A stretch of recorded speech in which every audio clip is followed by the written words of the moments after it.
As I headed towards the exit, I took a deep breath and filled my lungs with the dry scent of the cramped, paper-stuffed store.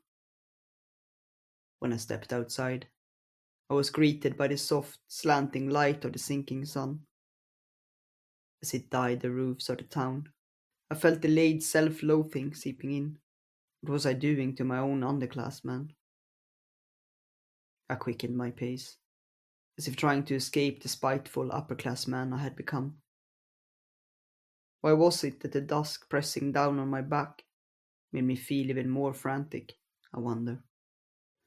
I got home, went to my room, and pulled out the book I had bought. Pulling off the wrapping, I walked to my bookshelf. The novels that were not to my taste remained in that same corner on my bookshelf. I put my fingers on the spines, half pulled them out, then reconsidered as I pulled my hand away.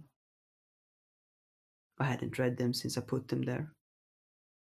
I wasn't interested in fiction. Maybe I really hadn't changed since junior high. I was still trying to work myself to the bone for the person I cared for. Just as the phrase indicated, I would grind myself away until I disappeared. But I couldn't think of anything else I could do for her. For Toko. No, I suppose that's a lie. There was one thing I could do. I just didn't want to think about it. I sat down on the edge of my bed and looked at the uniform I was still wearing. I couldn't calm down lately, and it wasn't just because of Toko. I kept suddenly being assailed by the panicky feeling that I was standing in an unfamiliar place all alone. Koto Yu. There was something about that girl. Whatever it was, I'd hunched that it was significant to Toko, and that in time, it might even shake the foundation of my world. Melodramatic as it sounded, I knew I felt something big brewing. Nanami Toko was changing. I didn't know whether Toko was aware of it herself, but it was easy to see for someone who watched her closer than anyone else. The changes were still furtive and incredibly minute, but now that they had started, they would surely accelerate. Though I couldn't be sure that the changes would result in something good. Toko, who had been constant and immutable since I first met her a year ago, was starting to change. And what had changed her was probably Koito-san's presence. I wondered what Toko saw in Koito-san. Theories that I didn't want to think about passed through my head one after another. Surely not, I thought. But as I considered the signs that pointed precisely in that direction, I wondered how best to approach things from here. I didn't think it would be good for Toko to stay the way she was, but I was terrified of whether I could remain by Toko's side once she lost her obsession. Though I prayed for Toko to change someday, I didn't have the courage to hasten the arrival of that day, and had instead chosen to remain silently at her side. That was the best I could do, it seemed. To pick up on things quickly meant becoming a coward. As I mused over what my grandmother had once said, I held out my hand and flexed it, pushing my fingers apart as much as I could. There wasn't really much I didn't understand about myself. Even my limits were easy to find when I looked closely enough.